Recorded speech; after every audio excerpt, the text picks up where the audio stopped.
Hello everyone, welcome back to the TJOmega channel for day 1306 of our daily content grind. You'll notice there is no face cam today because for whatever reason, my webcam has decided to crash literally every time I try to turn on OBS and try to turn on to record this, and it crashes my entire USB driver at the same time, so it's a whole system reset thing. We're just going to go without a webcam today, so I don't have to deal with that frustration, because today we're going to be talking about Wild King, the new series from Takara. And I was going to wait until a few more episodes of this were available just to get a feel for the series before I started judging it. Episode 3 came out today, and I think I have enough to judge it now. I think I can judge it now. So, for starters, before we get into any of this, let us all keep in mind, no matter what criticisms I have or how this looks to you, this is entirely designed to sell a toy. This is literally what a cartoon looks like when it is made to be a toy commercial. Every time anyone claims that of Transformers G1, I look at it and go like, you're still getting a fun 22-minute adventure. Kids are getting entertained for half an hour. This is not just a commercial for a toy. No. This series, this is a commercial for the sake of a toy. That is exactly what this is. And they emphasize that too, because half of it is literally dedicated to just showing off the toys. So, just for the people who haven't followed it, I'm going to give you as much of a lore rundown for the show as I can, keeping in mind it is not officially subtitled or dubbed. I am going mostly off of what I can gather from auto machine translations on YouTube. So we will fingers crossed and hope that this is correct, but also it's not the most complicated of storytelling, so we're just going to go through this. So, right off the bat, there are a couple of interesting notes when it comes to the relation between Optimus and Megatron. For starters, Megatron is calling him Optimus Prime, so we are in that era of Convoy really only exists if you're talking about the original iteration. All other versions of this character are now Optimus Prime, because that's the name known worldwide now thanks to the live-action movies. So we get that through, right? It's weird to see Japanese animation calling him Optimus Prime. That's all I want to note about that. The other thing is, the plot of the show starts off with Megatron being the one to inform Optimus of this brand new energy that they have discovered, this element energy that exists on this planet that they're going to explore. And what's interesting about this exchange is that it's 100% cordial. Like, if this was a plot to take down the Autobots, if this was just like some kind of Megatron scheme to gain power and take over the universe, it'd be an extraordinarily bad strategy to actually inform his mortal enemy of that intent. No, at one time, Optimus refers to Megatron in this as his friend. And he seems quite surprised when Megatron goes on the attack later, which tells me that this might be one of those universes where Optimus and Megatron are actually like allied. You know, they are friendly. You know, so this might be like a post-war type thing, or like a universe where the war never existed. Doesn't it fit into any existing continuities? It's just its own thing. So that's already interesting. The element energy part. So, stop me if you heard something like this before. There's 5 elements on this world. There is fire, earth, thunder, water, and plant. And every transformer on this planet, which are like the energy beasts, all of them embody at least one of these. So far, all of them embody one of these. And all of them are empowered by such. And this is the power that Megatron was referring to, this element energy. Apparently the people of the planet do have a legend of someone coming from the stars who will obtain all 5 of these elements and then use them to defeat evil. Now, stock standard storytelling, we are going to mention once again that this is just a cartoon for the sake of selling toys to little kids in Japan. And you know what? For that, this is perfectly harmless. It's all in well good fun. And it's apparently working because it's got 1 million views already. The first 2 episodes on YouTube already have over 1 million views. Obviously, it's getting watched. And there's most of the comments in the on the videos are in Japanese. Well, no, I don't think there are comments. Never mind. But you know, I was going to make a reference to something else and then completely lost the plot. Point being, it does seem to be working. It's getting viewership. Okay, so I'm not going to knock it for being a very simple story that they are telling. I'm not expecting grandiose star adventuring over here, right?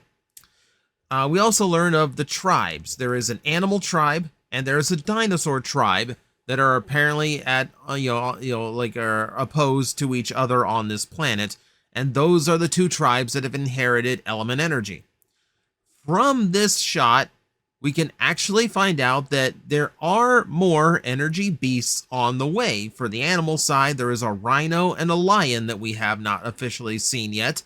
And on the dino side, there is a stegosaurus and there is a spinosaurus. What's fun to me about these is they don't seem to be retools of any of each other, which they easily could be. You know, that Spinosaurus could absolutely be a retool of the T-Rex that we've already seen. But you can see from the front arms on both of them, they are differently engineered, which has me interested in exactly how they work. Now, all of them are pretty much the same basic, simple transformation. We saw that with the first 4 from Wave 1. And I would imagine it's very possible for the rhino, the lion to share engineering with, say, the giraffe, or like the elephant, or maybe in the rhino's case with the triceratops. We have yet to see. The good news here is that at the very minimum, for those of us who wanted more out of this play pattern and these toys, very minimum, Optimus and Megatron are both going to have 4 animals and 4 dinosaurs with which to combine. That's good to hear. So you'll be able to fully armor up both of your leaders in order to be on equal footing with each other. Which okay, that's fair. I'm glad they're going at least that far. And with all that out of the way, I think we can go into the animation portion of this. Though I will tell you, like, before we do, we will get into like the elephant in the room here, which is like the story of this. Yeah. So the actual storyline revolves around Megatron going down to this planet first to discover this energy, Optimus following to find out where he went, stumbling into Lightlong as his first energy beast companion, and then Megatron shows up with a dinosaur on his arm. And that's Captain Volca from the dinosaur tribe. And Megatron seems to have immediately gone aggressive, which is weird. Now, obviously, the way it's depicted, like the friendship thing goes out the window. Like this is where Prime says, Prime has a line here where he says like that's not a very gentle greeting. So he's actually taken aback by how Megatron is acting, which again tells me we're in a universe where the 2 are supposed to be friends. But they have to show off this toy line, and it's clear to me now they only have 2 toys that are going to be able to do the wild docking thing, an Optimus Prime and a Megatron.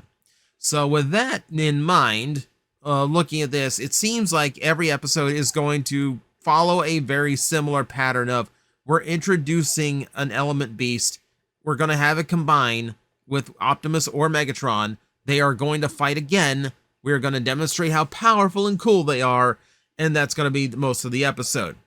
Again, I am not expecting incredible storytelling here. As for the prophecy thing, my prediction is that once both Optimus and Megatron have 4 of their own wild docking creatures, my expectation is that they are going to team up to battle whatever the evil is, and they're both going to be the prophesized hero from the stars. I don't expect the big evil thing to actually be a threat. that gets a toy. I don't expect it to be like, oh, it's a Unicron or anything like that. I think it's literally just going to be some big spooky thing. And I do think that ultimately Megatron here is mostly just testing out his power and trying to put on an act so Optimus takes it seriously so they can really test what wild energy is capable of. But I do expect, like, in the series, they're probably just going to show, like, oh, hey, look, me and Megatron get along, so you guys should get along. And like, oh, peace comes to the energy world or whatever planet this is. That's the expectation, at least. Again, I'm not expecting grand IDW level storytelling. I'm expecting a very simple story to sell toys. Let's get into animation. And for starters, it's actually pretty cool to see stock animation again, like the stock transformation anime style, which we have not seen in a long time. It's very Energon or Cybertron in vibe, which obviously I'm going to be into. It does look cheap. It does look cheap. And you can see on the character models how strict they were to the toy designs. Obviously cheating a little bit here and there to give the character models more articulation. But you can see where, like, the thighs are hollowed out because that's how it is on the actual toy. Optimus has visible kibble in his lower back because that's how it is on the official toy. Nothing really surprising there. Same is true on Megatron and all the combinations. You know, they are trying to go into extreme detail of exactly how the combinations look, because that's the selling point. So great, you know, good on them for not being like deceptive in any way and showing like, yeah, like this is how it's going to work. They're not folding away any legs. They're not like hiding any parts. They're not doing the Galaxy Force thing of like smoothing out the animal that turns into an arm so it looks more like an actual arm. So at the very least, the animation is being upfront about how all of this is going to look once it's actually a toy line. That said, when it comes to the energy beasts, it's actually very clear that the only thing they really care about is the combination sequence. There is no, so far in 3 episodes, they have not shown an energy beast actually transforming from beast mode to robot mode. All they have shown is how they combine with Optimus and Megatron, which will tell you what the real intention behind the show is. Again, it's there just to make the toys look cool, so I'm not really shocked by the fact that they are, you know, being so blatant with like, oh, well, this is all it does.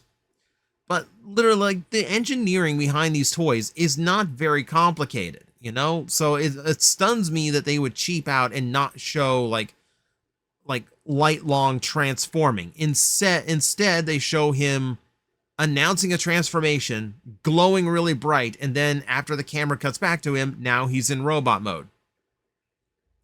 Which they could have done for dramatic effect, but they've also introduced 2 of the dinosaurs as of episode 3, and neither one of them are shown transforming on camera unless it's into an arm mode. So you know where the animation priorities are, and it's a little bit unfortunate because I do think it hurts the new characters, odd as they are. Animation style-wise, there is something weird in that the environments are going for a much more realistic texturing than the actual vehicle transformers. It's a little bit uncanny valley. It's a little bit off-putting. I think I would have preferred something that looked a little bit more cartoonish to match the aesthetic. It does get across the idea of like these are very like foreign creatures to this planet, though it doesn't help when the native creatures also technically don't look like they belong. The biggest criticisms I have with the animation are the fact that everything is very stiff. If the character is not in motion, everyone else is complete standstill, like solid statue posing. Like Optimus in this scene, I don't think he moves at all. I think he barely moves, as Light Long does most of the talking. And Light Long kind of like zips around back and forth in this scene and does not really move all that much when he does so. And he has like hard cuts to poses. So even though he does animate, you know, for comedic purposes, they are skipping animation frames here. But that's kind of how everyone goes. The energy beasts are decently animated. They are a little bit more fluid than the robots, but it is awkward when you're kind of expecting these characters to start like moving and doing things and like at least like have some kind of like realistic body motion while they're, in the middle of a discussion. No, they kind of just stand perfectly still. And speaking of speaking, no one's mouths are animated.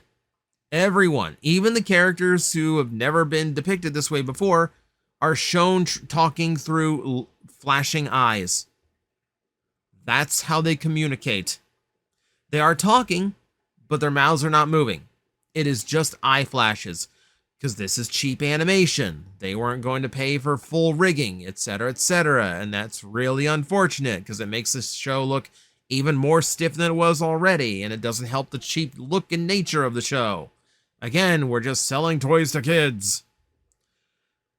The fight scenes are interesting in that they can range from just big beam attacks to like actual like quick little slugfest with some style put to them. They're mostly kind of dull and uninspired fight scenes, but they do have their cool moments. I will give them that. When they know that the moment has to be cool, they do turn out. Megatron at one time throws a rider kick. I'm not going to explain why. I don't think there is a reason why. It's just kind of cool to see it. The power levels are also emphasized a lot when it comes to this show.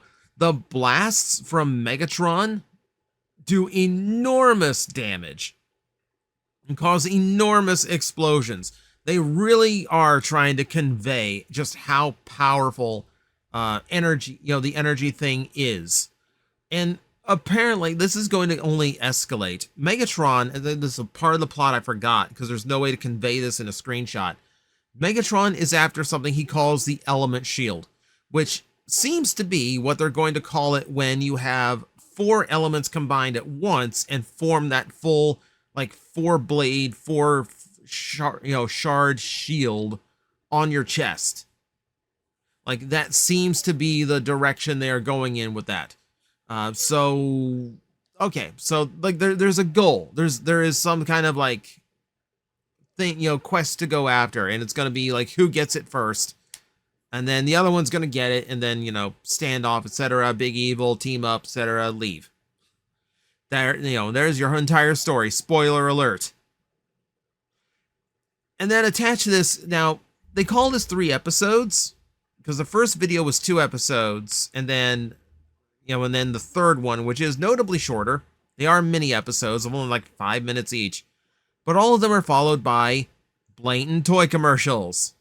A little bit of stop motion, but mostly just kind of showing off how the toys transform, sound effects to try to make them look cooler, etc., etc. It's a reminder that this series really only exists just for the sake of selling toys, and they are not going to be trying to put any kind of really like interesting storytelling behind it. Fortunately, the storyline doesn't really matter because the toys look fun, and the show does a good job in making them look fun, even if it's not telling a thrilling story. This is kind of the approach that I feel like Hasbro's going to be attempting with Cyberworld. So, fingers crossed that it's somewhat comparable. But for now, it kind of continues to be the same as the toys themselves. It's just a goofy little thing. Like, this whole franchise just screams of, here's a goofy idea, we're just going to kind of have weird fun with it, and that's perfectly okay with me. Like, I mean, it's doing new things, which I think even if you have to, like, even if you're making a cheapish toy line like this, where parts are hollowed out and transformations are simple, at least you're doing it in a way that looks fun, and at least you're having a little bit of fun with the cartoon, even if it is just a blatant toy commercial. But that's just me. That's my report on Wild King for those who are curious. Don't know if we'll follow the series as a like I normally do with the cartoons here on the channel. Probably not. But I might be in once in a while to check in and let you know how it's doing. So that's going to be the video for the day. Let me know what you think of Wild King so far, now that we have a little bit of look at what it's about and what is in its future. And as always, I will see you next time. Hello everyone, I am Astral Agent Magnetar, a tokusatsu VTuber, and I am streaming 4 times a week over on Twitch, Monday, Tuesday, and Wednesday afternoons, and a special late night one on late Friday/early Saturday. So come watch, come hang out, and let's make an impact together.